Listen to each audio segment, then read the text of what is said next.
Welcome, welcome. Well, folks, a lot of things to talk about in today's video. A couple very, very important things. And I want to address the Mets fans. I want to address Mets Nation. Um, all right, before we get this started, our last video had over 400 likes. I must personally thank you for that. I really do appreciate that. Continue to smash that like button for this video. If you are brand new to the channel, join us, subscribe. If you are a passionate Mets fan, this is the community for you. All right, so let's start with Roki Sasaki. Roki Sasaki was a potential, I'll say it. He was a potential ace. A potential ace. 23-year-old phenom coming from Japan would have been a nice luxury to put him in the starting rotation, right? I first started researching Sasaki last year, right around the time the Mets were interested in Yamamoto. There were times where the Yamamoto sweepstakes weren't going in the Mets' direction. Obviously, at the end of the day, went to the Dodgers. But Sasaki was always that kind of, I don't want to say consolation prize, because I think Sasaki's ceiling may be even higher, much higher than Yamamoto. So I don't want to say consolation prize. But when we didn't get Yamamoto, I'm like, okay, here's a guy, Sasaki, that's just as good and probably even better that the Mets can go after. But lo and behold, in these type of situations, you need mutual interest. You need the player to be interested in going to the team, and obviously the Mets were interested in a guy like Sasaki. That's really an easy one. But at the end of the day, there were many things Sasaki wanted in a team that he was looking for. Yes, he wanted to go to a team where he would feel comfortable. He could feel where his career could be developed, his pitches could be developed, coaching. Obviously, he wanted to go to a place where, he just felt comfortable. And there was one thing that kind of he kept mentioning over and over and over and over. And as a Mets fan, to be honest, I kept ignoring it. I kept ignoring it. The Mets checked off so many damn boxes, but there was one box that they didn't check. Or there was one box that Sasaki mentioned that just didn't mesh well with New York at all. And that was the fact that Sasaki had issues with the media. And it was said that Sasaki didn't want to go to a place where he may have trouble with the media. Now, New York is a place where the media, probably you could say it is the media capital, where reporters are a bit tougher, where questions are a bit more direct, where fans are really more direct. So it's a whole different environment. And if Sasaki is a guy, that it bothered him in Japan or it bothered him in the past, maybe he didn't see New York as a place where he could thrive or where he could reach his highest success, right? So that was something I compartmentalized. And I said, okay, you know what? The Yankees is, a situation where he would feel a bit more pressure. But still, it's almost the same market. It is the same market. New York Mets, New York Yankees. So that was something that I kind of tried to square that really wasn't there. It really wasn't there. The guy doesn't like he didn't want to go to a big market situation. And New York is not the West Coast. So even if he said, you know what, I'll make it work, I'll go to, the Dodgers. They're on the West Coast. They have the advantage of being on the West Coast, and that's where a lot of these Japanese players feel more comfortable going. It's closer to home, and that is something we don't have. So, the disadvantages for Sasaki, we don't have the geography benefit and we don't have the history benefit. I mean, the Dodgers are that organization that has been around. They've been winning. And I'm not saying he's going to the Dodgers. So today's big news in a roundabout way is the New York Mets and the New York Yankees were eliminated from the Roki Sasaki sweepstakes. Well, folks, don't get down. Don't get down, because this door didn't open. This road we couldn't go down. That means another door, another road we will go down, another door will open. And I hear a lot of people upset about the David Stearns offseason, about how after signing Soto, you expected really the floodgates to open, that, Steve Cohen and David Stearns would start throwing money all over, getting players at will. Well, I'll tell you what, and this is what I wholeheartedly believe, and this is what I want you to comment on first. Whether the New York Mets signed Juan Soto or whether they didn't sign Juan Soto, I think they would have pursued this offseason in a very similar fashion. A very similar fashion. Maybe they would have gone out, got one or two other players, nowhere near the level of Juan Soto, but then after that, it would have been slow. The New York Mets, they have a very targeted approach. They are not going to throw money at players. Like, it's not like a couple years ago. You're not going to throw 40, $50 million out of Mark Canha. It's just not going to happen. The way the Mets operated under Billy Epler is not how they operate under Mr. David Stearns. David Stearns, yes, will he target these players like Yamamoto? Will he target these guys in their mid-20s like Juan Soto? Yes. That is where they feel throwing the money is worth it.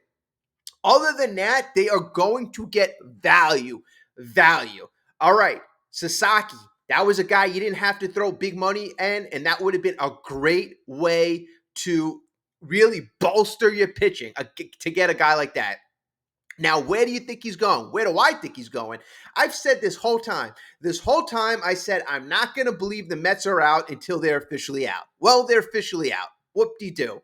You move on. Life, you move on. You pivot. It's you pursue nice things like this, but when it's not going to work out, no big deal. No big deal. Okay, so, like I've said, the whole time, the biggest competition was the San Diego Padres. I felt that for many reasons. Like in the beginning, I said, big market, doesn't seem like Sasaki wants that. And also, Sasaki kept putting out that thing how he wants competition, how he wants to go to a place where it's not easy.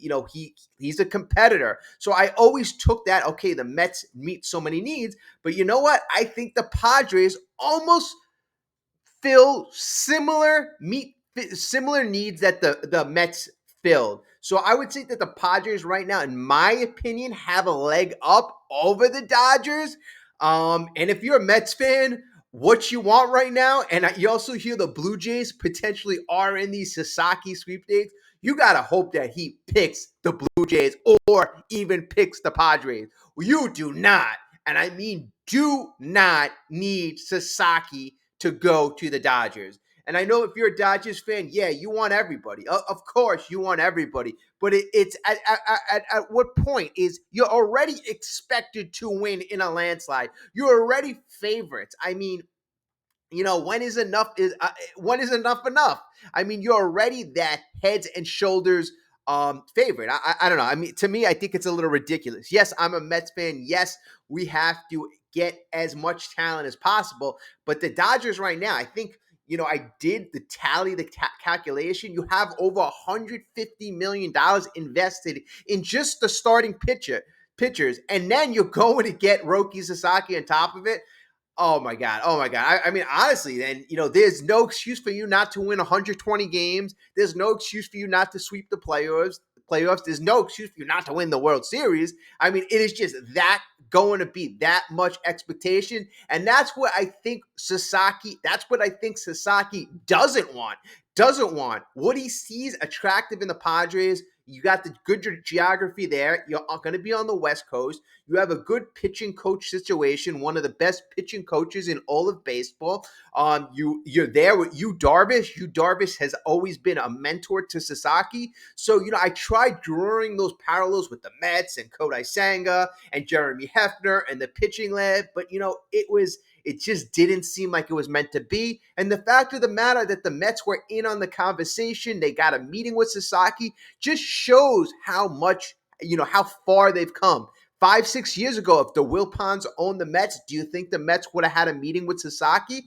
No, no. I mean, the Phillies, who have been in a good situation the last couple of years, they didn't even get a chance to meet with Sasaki. So give the Mets their kudos, give them their credit that at least they got a chance to go to the table with Mr. Sasaki. Now, okay, a lot there in this first half. And for all of you who are a little upset about the Sasaki, I don't want to say losing the Sasaki sweepstakes, it was kind of hard to fathom. Like the Mets were really kind of battling a lot of things that traditionally, Japanese players want to go play on the West Coast. And a lot of these players in the last couple of years are coming from Japan. Really have been going to the Dodgers, playing in California. It's just been really kind of hard to overcome. And, you can't really fight a player's comfort level. If player feels comfortable going to a particular situation, it's hard to say, come across the entire country, play in a big city, even though you don't feel comfortable with, the media. Come to the media capital of the world. It was just a really tough ask. And at the end of the day, do it for little to no money. Because as we know, he's going to go through the normal 6 years, 3 years of not being arbitration eligible, and then 3 years of being arbitration eligible, and then 6 years until he becomes a free agent. It was just really tough to ask in a place where he wouldn't feel that comfortable. At least he'll do it in a place where he does feel comfortable or does want to go to, even if he went to the Blue Jays. And the Blue Jays, that was a destination I didn't really think of. But you know what? If he's a guy who doesn't want all the lights on him, then, a Blue Jays situation might be a unique situation for him. So we'll see what happens. We will see what happens. Now. What is going on with Mr. Pete Alonso, Scott Boras, David Stearns, Steve Cohen? What is going on? What is going on? I mean, honestly, I've listened the last couple of days. You hear all the talking heads about, Pete Alonso. I think the last thing I heard I was listening to Foul Territory, which is, pretty good. And, they were saying that Pete Alonso, this whole situation is weird, bizarre. And if you really break it down, it is weird. It is bizarre. As we dropped it off last in the Pete Alonso saga, I mean, we saw Scott Boras basically offer the New York Mets a 3-year exclusive contract just to the Mets. So just in that little snippet, how many things were bizarre? Number one thing was bizarre. You see agent Scott Boras offering one team this 3-year exclusive contract. I mean, that in itself, agents don't offer teams contracts. Usually it's the other way around. Teams offer players contract. So that was extremely, extremely bizarre. And then the timing of it was bizarre. Just a day or two before that, or 3 days before that, you heard the Prince Fielder contract comps. But you know what? I'm not even going to talk about that anymore because that has been proven false. I don't know how that became so mainstream, but that's just one person hears something and then everybody else runs with it. Thanks, Bob. Okay, but then a day or two before Boras offered the Mets the exclusive contract, you heard John Heyman saying that 6 years was the length of contract that Pete Alonso was looking for. Okay, all right. So the day, I think it was Friday, that's when the Mets had the exclusive offer.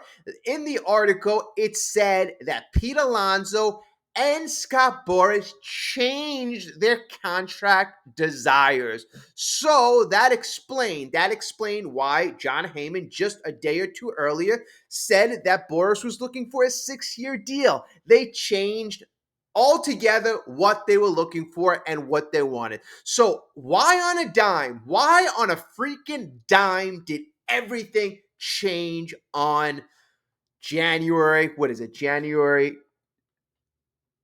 11th, January 10th? It just changed a few days ago. Okay. I think Boras Pete got together. And I think Boris and Pete got together after Pete got together with his family. And Pete got together with his family, sat down with Pete saying, Pete, what do you want? What do you want? I mean, there was a lot of negative coverage about Pete and about Boris in the preceding days. And you know what? I don't think Pete wanted that. Obviously, didn't want that. Boris, I don't think can give a crap. I think Boris thinks any attention is positive attention.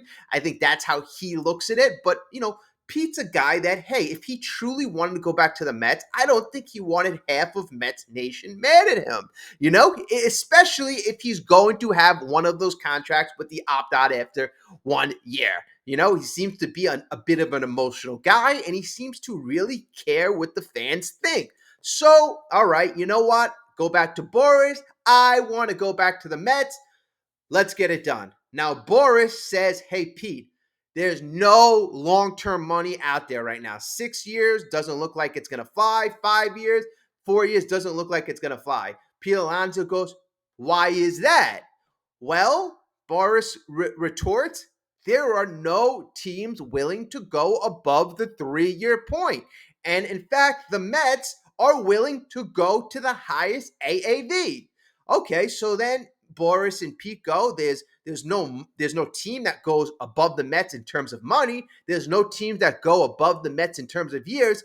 All right, let's strategically offer the New York Mets a contract right now, right?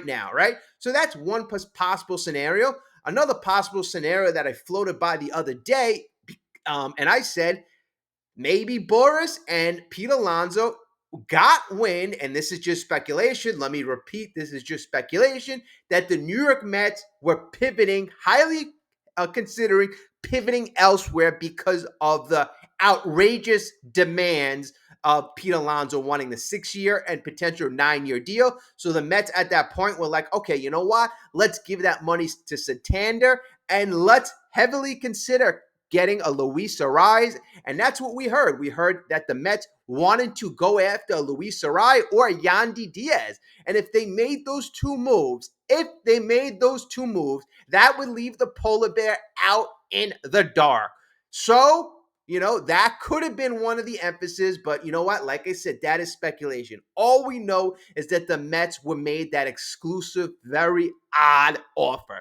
Okay, so the Mets received this offer, and a couple of days go by, and there hasn't been much news about like what has transpired. You haven't heard anything from David Stearns. You haven't heard anything from Steve Cohen. In fact, 3 days have transpired, and the Mets haven't made any counter offers.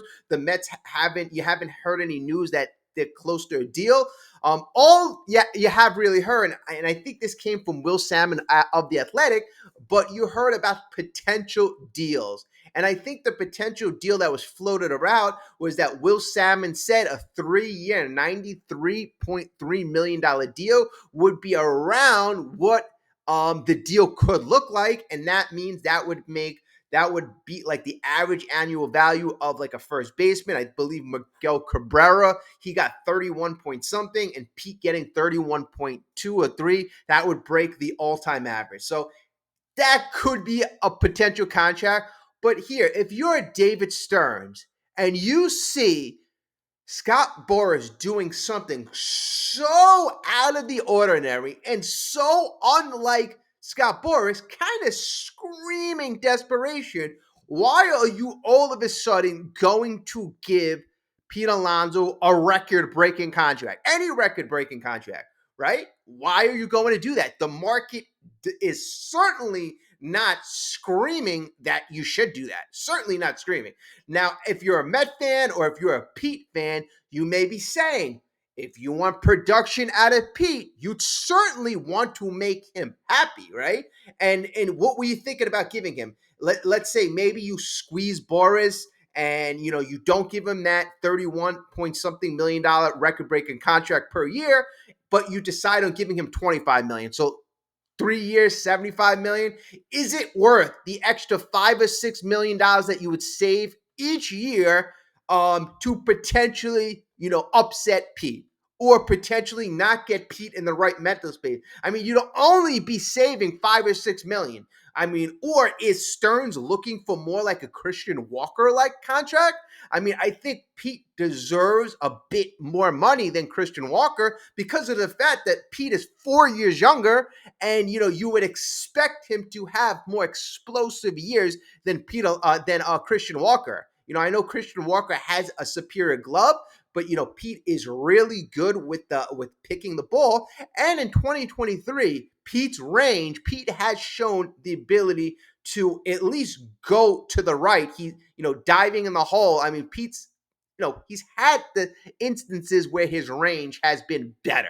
So I think if he gets that contract and he's extremely motivated to, maybe play for another contract next year, but he knows in the back of his head that he's got $100 million guaranteed, I think, you know what? We could see a very magical year from the Polar Bear hitting in that lineup with Juan Soto, Brandon Nimmo, Mark Vientos, Francisco Lindor. I mean, the list goes on and on and on, not to mention the youngsters as well.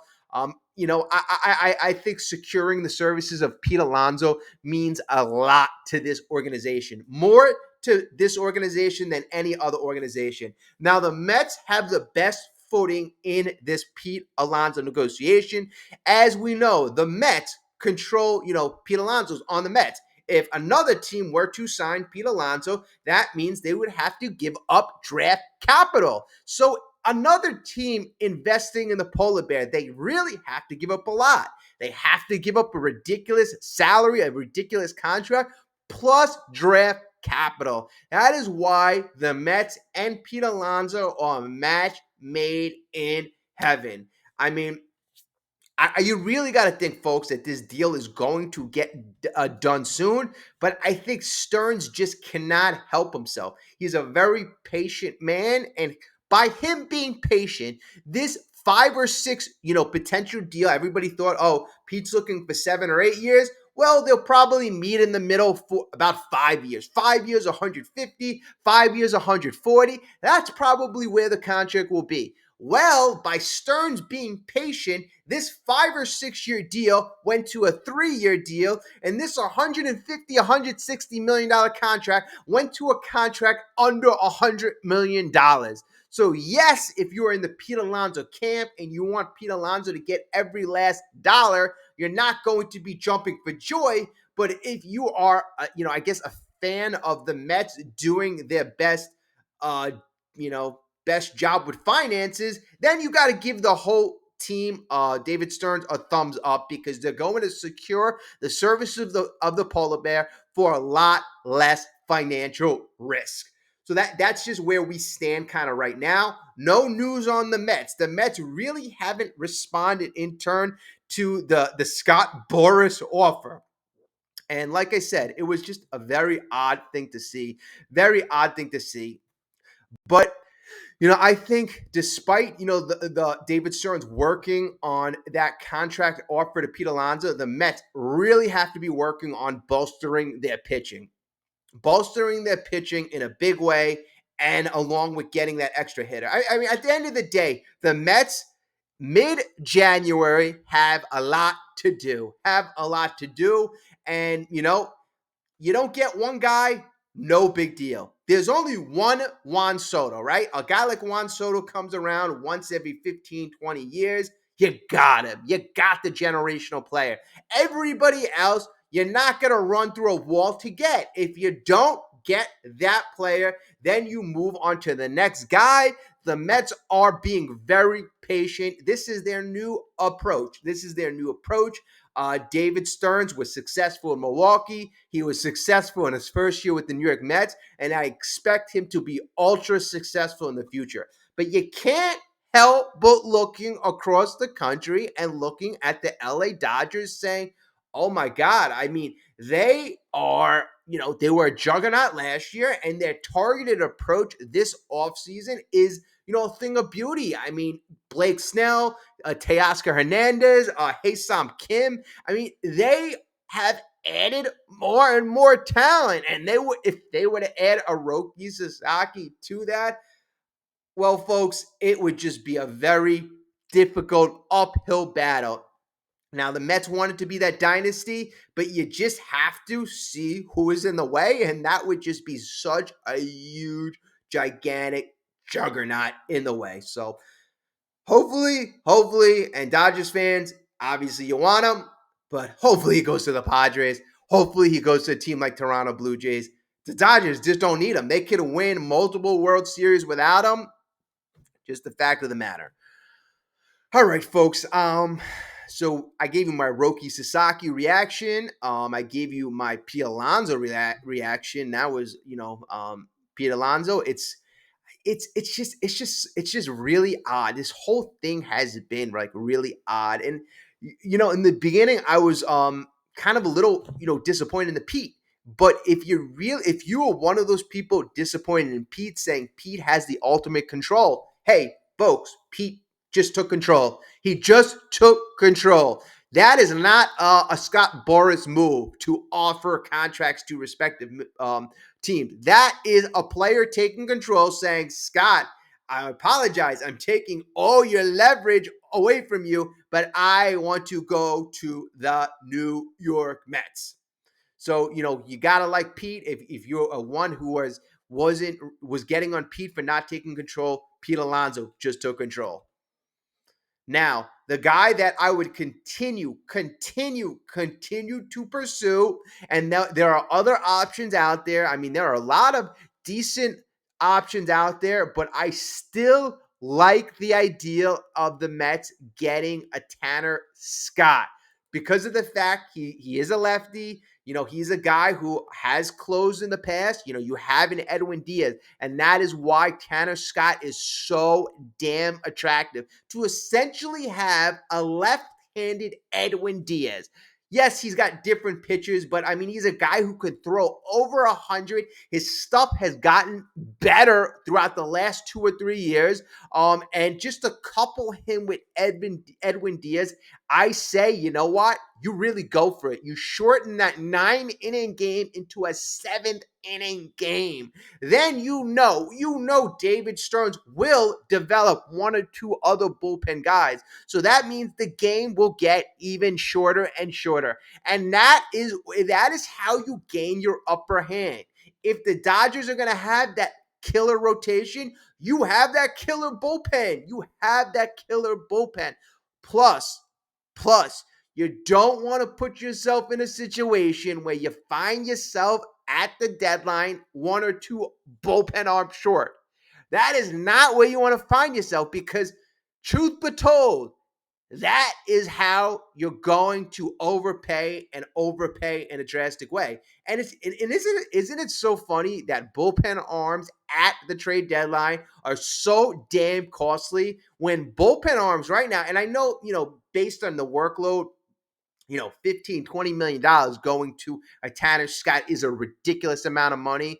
But you can get, like, David Robinson. He's a key cog. I mean, he's still out there. You can get this talented guys still available right now. Still available. So even if you don't get a Tanner Scott, there still are talented options. I like to get the best because, like I said, putting him next to Edwin Diaz, you just have that lights out 8th, 9th inning. It's just really, to me, like, I just think it's worth it. I think it's worth the $15 million investment.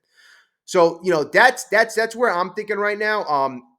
What are you thinking? Where are you at? How do you feel about Sasaki? How are you feeling about the Pete Alonso situation? Do you just want to get it done? I'm at the point right now, I really want to get it done and move on, especially now that you have the framework of a contract. There are 3 years. You're at 3 years. Work it out. Even if you got to work all day and all night, just move past Pete Alonso. I think the fans everybody wants Pete Alonso's family. Just get this guy signed, bring him back to New York, and worry about him next year in terms of him re-signing, opting out. Let's just get him in the fold and, worry about that next hitter.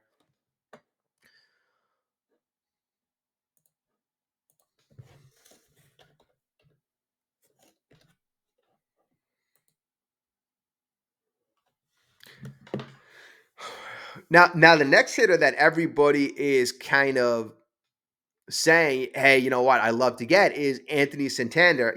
I'm not sure. I'm not sure about an Anthony Santander. Yes, his numbers from last year look nice: 44 home runs, 102 RBIs. Um, I just kind of look a little deeper. Like he had a 235 batting average. His on base was 308, very low. His slug was 506, but that 506 was his highest slug since 2020 in the shortened year. Other than that, he's never had a slug over 500. His OPS last year was 814. That was his highest slug. I mean, that was his highest OPS in his career besides 2020. So there's a lot of things that kind of indicate that, last year may have been an anomaly, may have been an outlier. So, Santana, if you can get him at a very value deal short term, I'd explore it, but I'm not really big on Santana. I mean, if you want to go Pete Alonso, I'm great with that.